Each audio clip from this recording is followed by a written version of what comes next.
Thank you, Sherry. Good morning. Good morning. I'm Reverend Bill Lyon, your minister here at Heritage Universalist Unitarian Church. Earlier this morning, and for some of us much earlier this morning, many in this community gathered to make decisions, celebrate accomplishments, and imagine what comes next. Now, we turn to the deeper question beneath it all. What is the song? What is the song we're carrying together, and what is it asking of us now? Les, would you welcome these folks? I'll be glad to welcome you. Welcome. I welcome you to Heritage Universalist Unitarian Church and to this particular service. You know, every community has a kind of music woven from our diverse voices and shared stories and quiet acts of care. There's a melody that shapes by generosity and commitment, and then a harmony, accompaniment of mutual acceptance, encouragement, and a deep and abiding love. So as we gather today, let's listen for that shared song. As I look across this room and imagine those that are coming in on Zoom, I see longtime members as well as first-time visitors, and I hope everyone who wants one got one of these, a connections card. These cards are a great way for newcomers to let us know about you, for members and friends to update contact information, and for anyone to share what's on your heart. For those online, you're actually going to find a link to our virtual connections card in the chat. It's going to be called "We're Glad You're Here." We offer this so you'll be able to we'll be able to keep us informed, and we will be able to reach out to you if that's needed, and also to help us get to know each other better and to keep us connected. I want to also point out that we have a board greeter today from our trustees, Sue Rahal. She's out there. She will be glad to answer any questions and give you a tour of the building if you would like one. And also, welcome to everyone.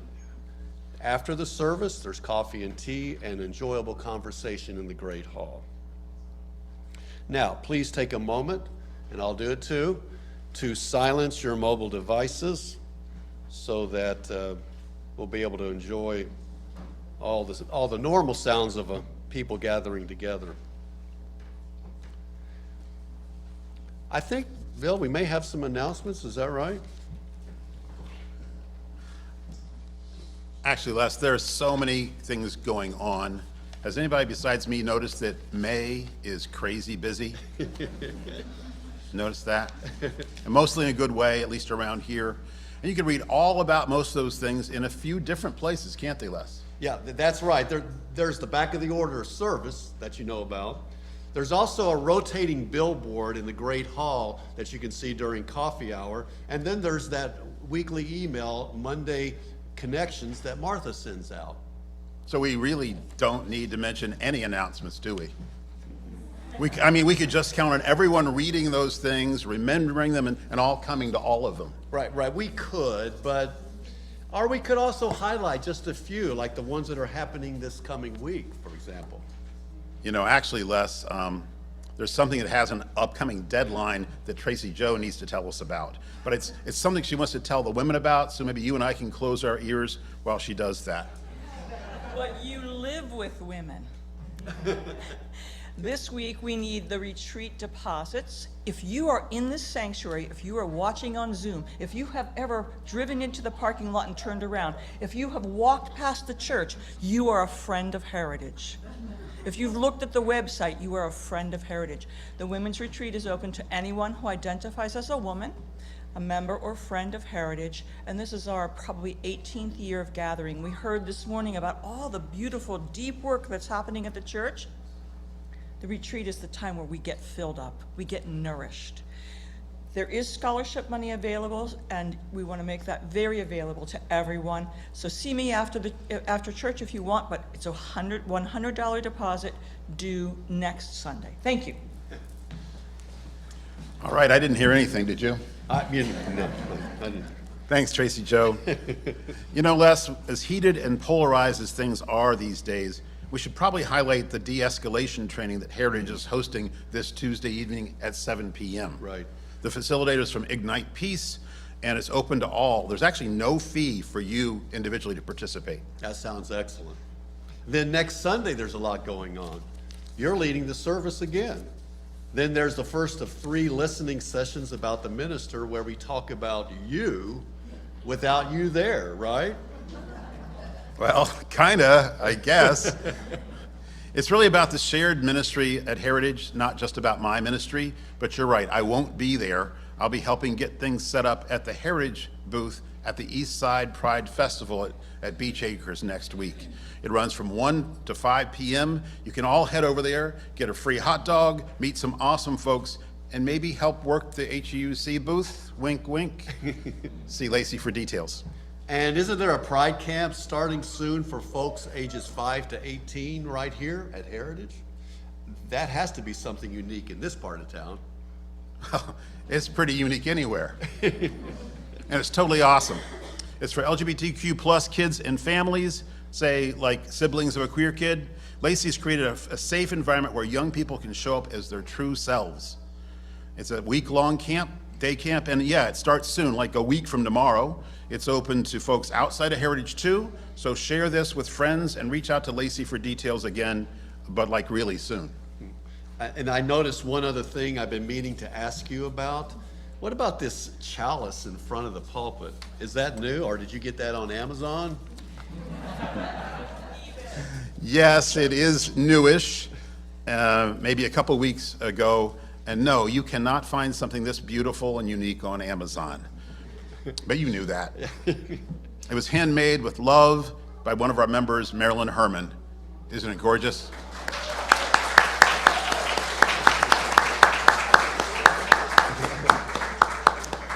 Along with other images that will grace our pulpit from time to time, we proudly display the symbol of our faith. Thank you, Marilyn, for your generous gift. Yes, thank you. You know, Bill, you told me to keep you on task, so we should probably stop there and get the worship service started. Agreed. Why don't you and I sit down as we invite our graduating seniors to call us to worship. And I want to get them set up for success here. But come on up. They're going to help us light the chalice and call us to worship.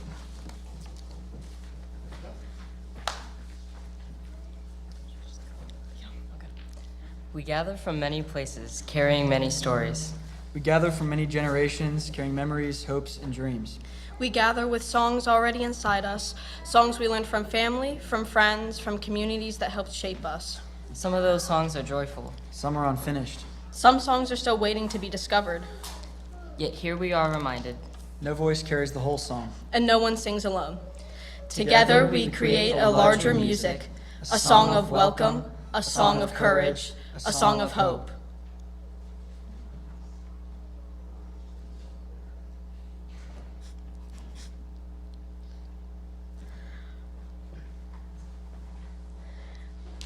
As we light this chalice, may its flame remind us that every voice matters, every life adds its note, and every generation helps carry the song forward.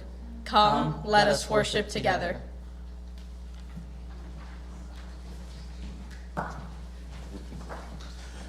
It is so wonderful to see all of you in the sanctuary. Welcome, and thank you for participating. But it's also time for everyone to participate, and we can do that by standing if we're comfortable doing so, or doing so in spirit as we sing, "Come Sing a Song with Me." The words will be projected up here. It's number 346, and Steve's going to tell you something about it. Actually, I'm going to sing along. Okay. Zoomers. I'll be a camper for the Zoomers. Please rise as you're willing and able.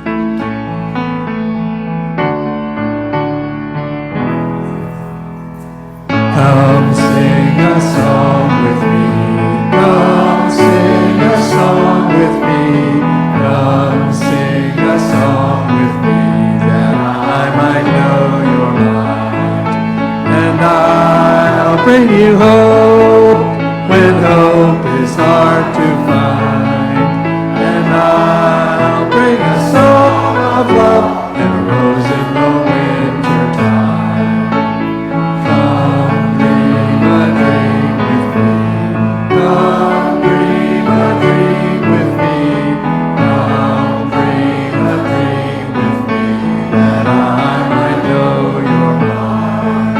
And I'll bring you hope when hope is hard to find.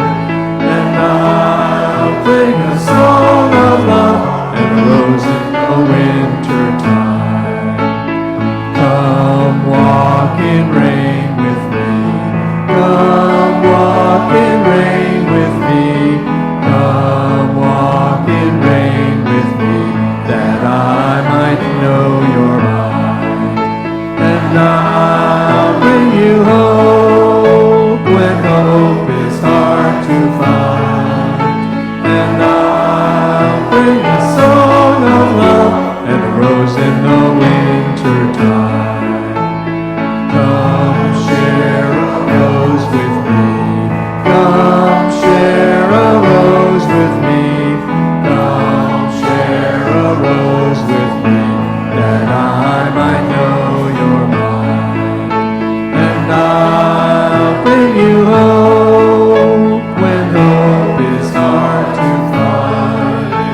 And I'll bring a song of love and a rose in the winter time. Join me in our covenant. By this covenant, here we go. There we go. By this covenant, we affirm that love is the spirit of this church, the quest for truth is its sacrament, and service is its prayer. To dwell together in peace, to seek knowledge and freedom, to serve humankind in fellowship, to the end that all souls shall grow into harmony with the divine. Thus do we covenant with each other and with the universe.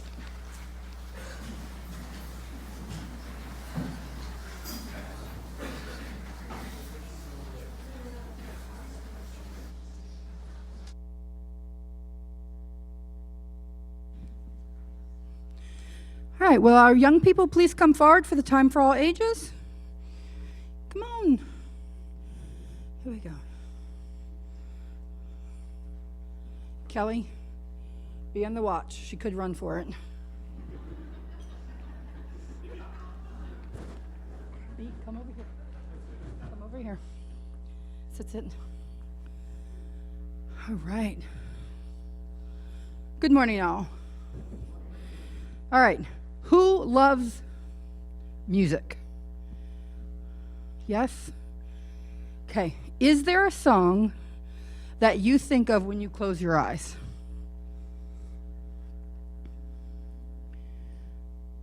Crosley? Yes? Do you want to share what it is with us? No? That's okay. Okay. Yes? Just a candy song? Oh, a marshmallow song. That's a song I want to think of. So there is in each of us a song that can take us back to some important moment or time or place, right? So when I grew up, my grandmother used to sing the Green Berets to me to put me to sleep. For those of you who don't know, that is not a lullaby. It includes the words fighting soldiers from the sky. So, but anytime I hear that song, I think of my grandmother and being rocked to sleep as a baby. Songs do this thing where they can transport us from where we are into some other very important time and place for us. But in order to hear our song, each of our songs, and to do this magical thing where we are transported into other times and places, to experiences that are important to us, we have to listen quietly and well to our own bodies and our own song. Yes? Okay, so the next time you are hearing a song, doing something that's very important in your life, really take a deep breath and listen to it so that when you hear it again, you can be reminded of that moment. Yes? Okay. Now, congregation, repeat after me. Okay. We covenant to singing a song with you. And helping you hear your own song. Amen. All right, now we are all going to the Great Hall. So out the door and to the Great Hall, yes? Yes. All right, do it.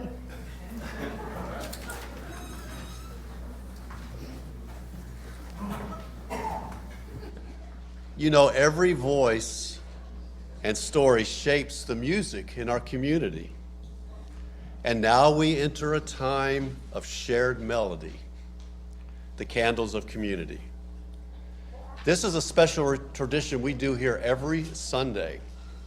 And as we enter this time together, we're invited to share milestones, heartbreaks, and celebrations. And the lit candles represent the verses of gratitude and heavy cords of grief that we hold together. There's several ways to share. For those of you here in the sanctuary, you're going to be invited to come forward, take the microphone, and share your name along with a brief joy or sorrow. For people with us on Zoom, you'll be given the opportunity to type your joys and concerns into the chat, and they'll be read later by Reverend Bill.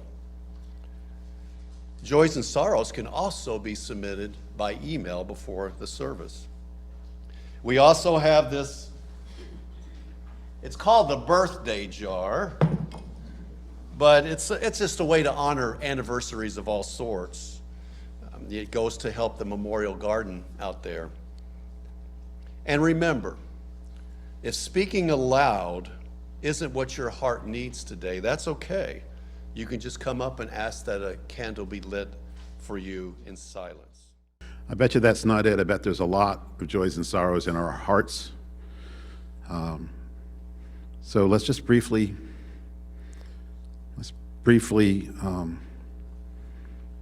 ask the Spirit of life and of love to receive all that's been spoken, all that remains unspoken. May our joys and sorrows be shared, our sorrows be held, and our voices joined in compassion. Amen.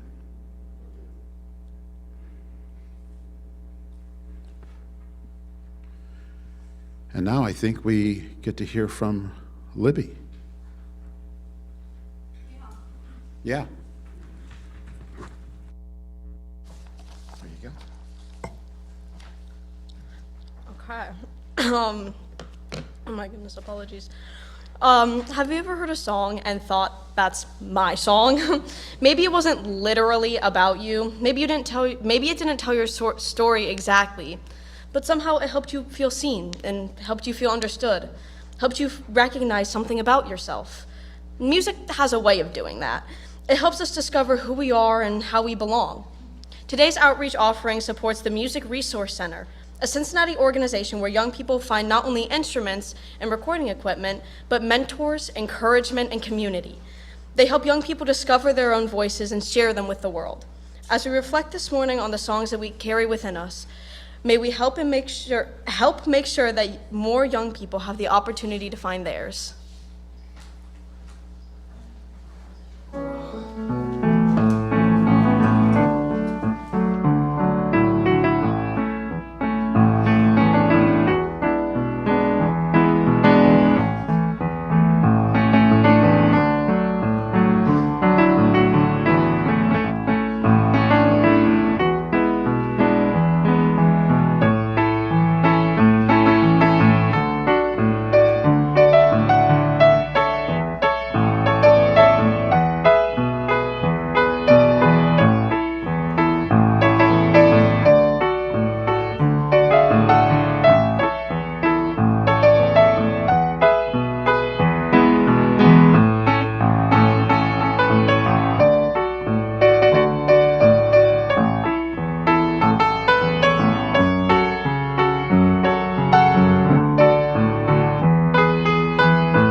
Thank you, Libby. Thank you, Sherry. And thank all of you for the generosity.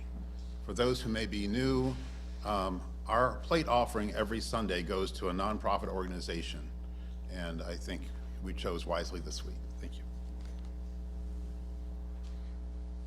Jonathan?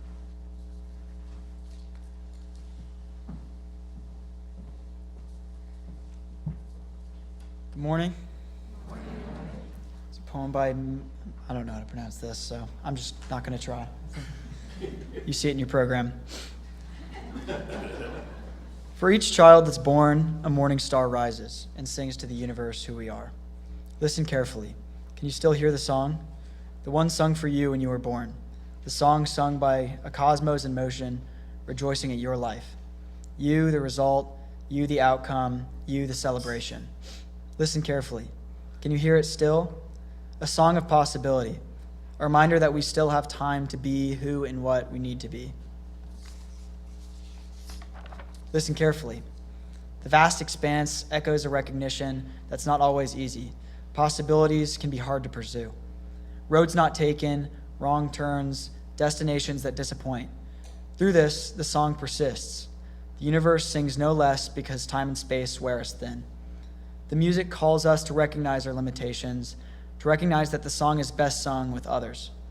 Here, in community, bringing alive that most primordial and original impulse, the desire to sing to the universe who we are, to celebrate and share our lives with others.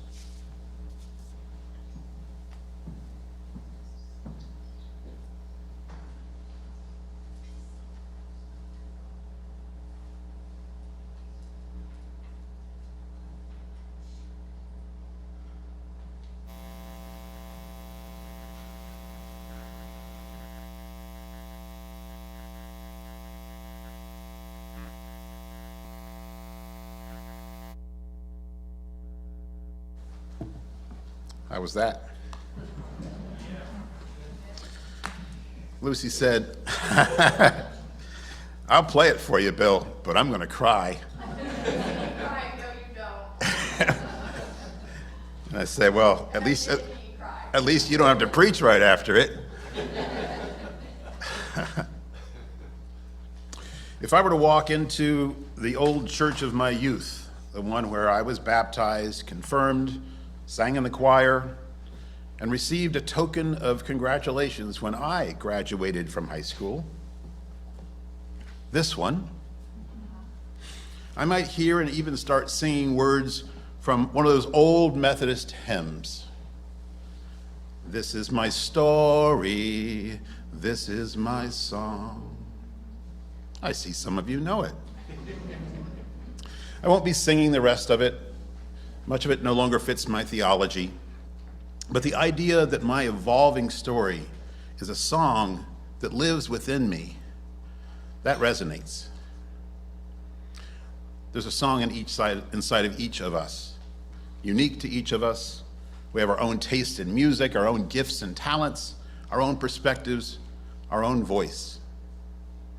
And some of that has been there since birth. As the reading reminded us, for each child that's born, a morning star rises and sings to the universe who we are. And while the morning star may know it and the universe may know it, it is us, it's we who must, on our magnificent journey through life, who must discover for ourselves who we are, who we're called to be. And in case anybody here is thinking that's a one and done thing, that we suddenly arrive, know all the answers, nail the high note perfectly in a perfectly sung aria, that's when the tune changes. I'd like to think that when it changes, it's one of those graceful key changes that Sherry can do so well. But sometimes it's jarring as all get out.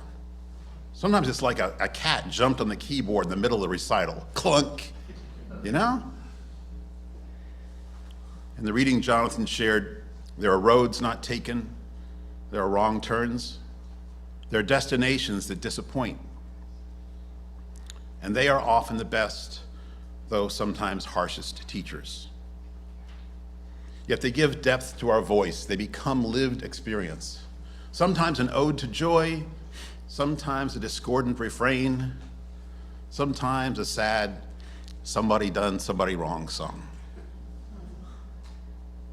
Because everyone's song includes mistakes, losses, grief, universal experiences, yet each one sung and lived in a unique key. And where do we learn these songs? We learn many of them from our families, biological and chosen, from teachers, friends, and sometimes false friends. Mentors come in all shapes and sizes and ages. For me, they've often been older. I used to hang out with, old, ancient men in their 60s and 70s, which doesn't seem nearly so old or ancient anymore. And sometimes through the wisdom that only comes from a child's perspective. That's why I hang out with young people too. I learned some of mine in that church where I grew up. Values I carry with me and some I've chosen to let go of. When I look at my young adult children, now in their late 20s, the decisions they make, the way they treat people, especially folks on the margin, the way they show up for others. I got my hanky right here. The way they show up for others, speaking truth to power, I know where some of that tune was learned. Lighting a chalice, singing the 7 Principles song, holding hands in the big circle. It takes a whole congregation to raise a child in faith. The religious educators who held that work with skill and intention, and every one of you who ever showed up, who made room, who let a child see what it looks like to live by what you believe. That is a song worth passing on. It turns out that while some songs are solo acts, most are not, really. In your mind, think of your favorite solo artist, living or not. Got it? Maybe it's a singer-songwriter who plays their own guitar, carries their own amp from gig to gig, self-made person, right? Nah. Somebody inspired them. Somebody believed in them. Someone made room for them. Somebody dropped change in that guitar case before their first album dropped. In your own life, have you ever had someone see something in you before you saw it in yourself? Who encouraged you? Who recognized you? Who recognized you for who you truly are? Who made room for your voice? There are no solo acts. Communities carry songs too, and not just hymns. Our stories, our culture, our beliefs and practices, the ways we show up for one another and our world. Communities are a little like choirs. Some voices are easy to hear, others work quietly in the background. But every part matters. The visible and the invisible, the solo and the harmony, which is all they let me sing. We learn to count on one another, and for nearly 200 years, this congregation has been doing exactly that. We even show up for annual meetings at the ungodly hour of 8:45 a.m. And we had a quorum this morning. Later this year, we'll pull out some of the oldest hymnals from our earliest Universalist ancestors. Steve and Sherry and I will ask you to sing some songs from the original words before they got changed, and we'll discover something interesting: how much changes and what remains. We are our grandmother's prayers. We are our grandfather's dreamings. We're shaped by those who came before us, and we inherit more than eye color and last names. We inherit stories, values, wounds, wisdom, songs. And then somehow We add our own verse. My parents helped shape who I am, who I became, directly and indirectly, intentionally and unintentionally. I didn't always understand them. Imagine that. I didn't always agree with them. But they helped me find myself. And I know that my being on this earth changed them too. That's how it works. We teach our children, and if we're paying attention, our children teach us.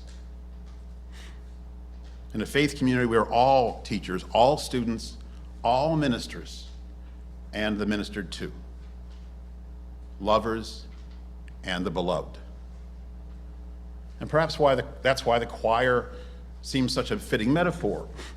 Being in tune, literally and metaphorically, creates something greater than the sum of the parts. It's true for a choir, and it's true for a congregation. It was true earlier this morning, wasn't it? At our congregational meeting or in our town halls, as we go about the important, life-giving, and sometimes messy business of creating community. In my minister's report earlier today, I spoke of our strengths and our needs held together. I reminded you that we have some wonderful, beautiful, powerful voices that have been singing lead for a long time. And though there's nothing wrong with the music, I love the oldies. We'll probably sing one around the piano a little later. It's okay for fresh voices to join the chorus, to change up the rhythm, to shift to a lower register or a higher one. It's not just okay, it will be a beautiful thing to observe a new harmony emerging among us. We honor our spiritual ancestors who carried the songs for decades, and we wonder what it means to become ancestors ourselves, worthy of those who will come after us. The best singers learn that making sound is not enough. Plenty of people can make sound, sometimes very beautiful sound. But what great singers learn to do is listen. Watch a choir, watch a barbershop quartet, watch a duet. Notice how they listen to one another, not just waiting for their own entrance, but actually hearing what the others are singing, feeling the blending of those voices. That's what makes music. We're all at different places in the song right now. Some are just finding their voice. Some are stepping into a bold new verse or one they've been preparing for while not even recognizing it. And some are singing a part they've sung before but hearing it differently at this stage.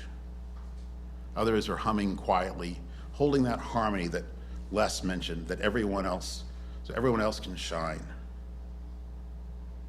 All of it matters. All of it is the song. This is our story. This is our song. Not mine, not yours, ours. May the song you carry within you bring you comfort, and may you always find someone worth listening to. Amen. And I think Lacey and the kids are supposed to be here now. And here they come. All right. So with that, look. Our children are rejoining for us for the rest of this service, finding their places. Enjoy the energy that has just come back into the room. Let's go forward.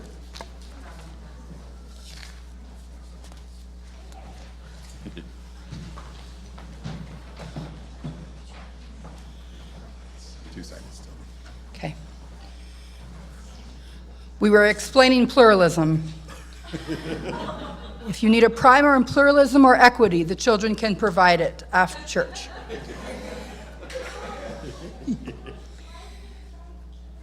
Take a deep breath, everyone. Okay, thank you.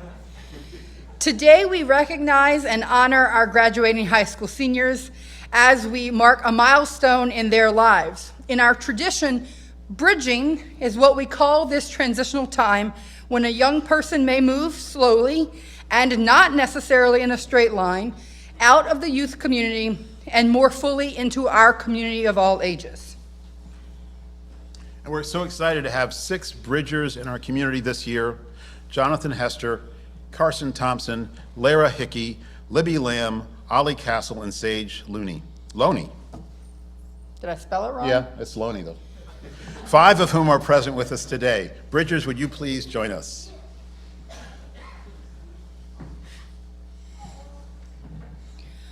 Lara and her family could not be with us today, but very much wanted to be here, so sent some photos of Lara so we could celebrate her as well. Lara has come a long way from the baby house in Kazakhstan. Helping her grandparents has instilled a love for helping the elderly, and this fall she'll be starting the Occupational Therapy Assistance Program at Cincy State. Jonathan is a late-blooming music, theater, and choir kid, a political junkie, a passionate leader and organizer, and he'll forever be a skateboarder. His upbringing at Heritage was interrupted by the pandemic, but UU values have definitely made him the caring, compassionate, and progressive person that he is today. He's headed to the University of Richmond in the fall as a Richmond Scholar. He'll study political science and leadership with a minor in music theater. Carson graduated in September of 2025 from Penn Foster High School, almost a year earlier than she would have from Forest Hill School District. Carson loves music, including playing flute in the high school marching band. Carson is artistic and especially enjoys painting. Carson will be spending the summer working at Riverbend, and next steps have not yet been determined, but will be something in automotive mechanics, nursing, or political science. Libby grew up at Heritage, even continued to attend every Sunday after the pandemic when many children lost interest for a while. She loves the basses and the choir. That's those of us with low voices on whose laps she would crawl when she was younger. She loves to talk to friends or anybody. She wants to do your nails. She wants to buy a new dress that she will wear only once, but only from our thrift store. She loves theater and all things Shakespeare. Next year, she will be studying theater at Ohio University. Ollie was 1 year old when first attending Heritage Church. His fondest memories include the children he grew up here with, an RE Pokemon-themed summer, and making paper cranes for Connie Booth. Ollie enjoys drawing and making spreadsheets for fun, as well as learning foreign languages. He is headed off to France in the fall, college in Aix-en-Provence, to work towards earning a master's degree in international business. Sage wanted to share that other than academic interest in biology and chemistry, which he considers the boring stuff about him, he nerds out over the Enneagram. I'm a 2, just saying. And personality tests, Japanese Vocaloid and J-rock music, loves singing, cats, and cheesecake, who doesn't? He will be heading out to The Ohio State University at Newark in the fall, majoring in biochemistry and minoring in psychology. The bridging ceremony is a rite of passage that welcomes these bright and energetic people into the rewards and responsibilities of adult life. The bridge spans our lifespan. On one side is childhood and adolescence, where these young people have become leaders and role models. And the other side is the vast and sometimes scary frontier of the unknown, full of boundless opportunities and new challenges. We, the adult members of this church community, also stand on the other side with our arms open to welcome them, our minds prepared to mentor and learn from them, and our hearts prepared to share life together with them. Please stand if you are a member of the church for more than 30 years. 30.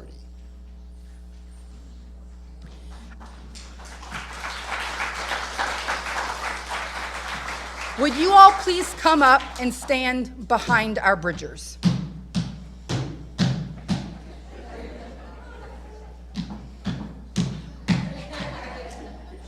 Step down. Good job. Don't touch them, just stand there.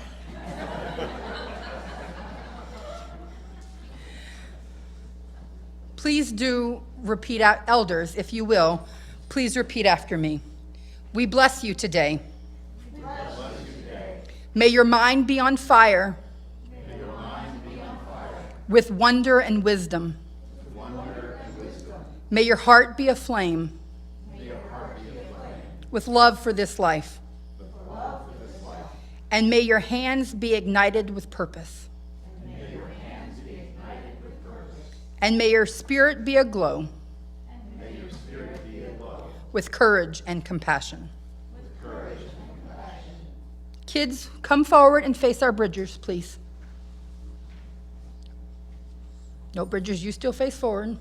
The kids will face you. Come on. Yeah. Little kids, little kids. There we go. All right, face them first, okay? Repeat after me, okay? Today we applaud you for all you have been, for all you are now, and for all you will be. Now turn and face the congregation. Congregation, this is the bridge of our community, from the youngest to the oldest. We ask that you join in affirming all of them and us together by repeating after me. We bless you. We love you. May your life unfold with joy. Now, bridgers, if you will kind of come this way so you can look at me. Come this way and look at me.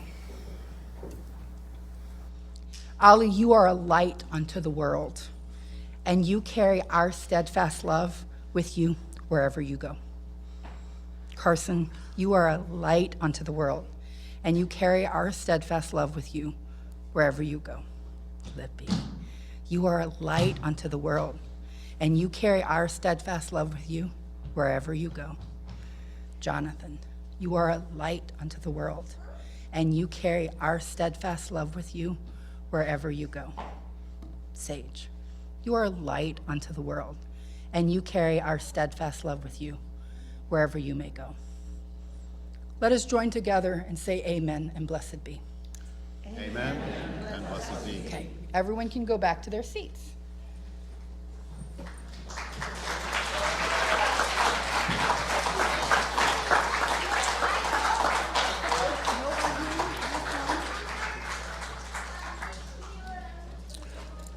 Our wish for you is that you become even more fully yourselves. That's the only person you're meant to be. As you navigate the new waters of young adulthood, that you will embrace the challenges that you face as opportunities grow. May your unique gifts serve the world, and may you ever be blessed with the ability to live your life fully and with integrity for who you truly are. On behalf of the people of Heritage Universalist Unitarian Church, and with the love that is the spirit of this church, I congratulate you and welcome you to this next chapter. And I have a very small gift for you, for each of you. This is a carabiner.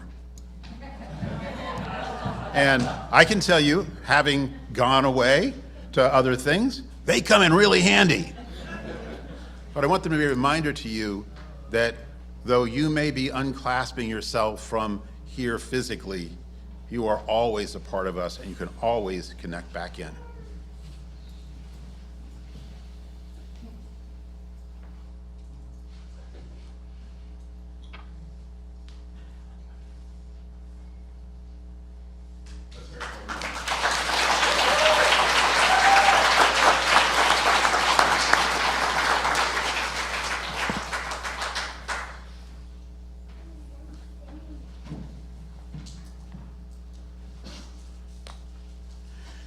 we have the opportunity to celebrate with one last song. It's called We Are. The words will appear above you. You'll recognize possibly some of the words from earlier today. Let's join our voices, rise as you're feeling willing and able. And toward the end, we're going to try to make our way toward the outer area. So those of you who need more time doing so, please do. If it's not comfortable, you can stay where you are. But let's sing We Are. Do we know where the candles light is? I do. Thank you very much.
As we make our way toward the outside, or if some of us don't need to, let's just make sure we have a connection to anyone who wants to remain seated. That's fine as well. Join the circle as you're comfortable. There is no rush. It's okay to actually be in the middle of the circle, Molly. That's totally fine as well. The song is not finished. It never is. May we keep learning our part and listening for the voices that help it sing it well. Shayla, would you be willing to extinguish our chalice for us?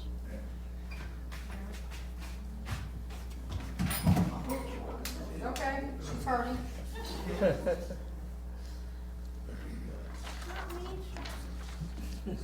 And Sage is going to lead us in the benediction.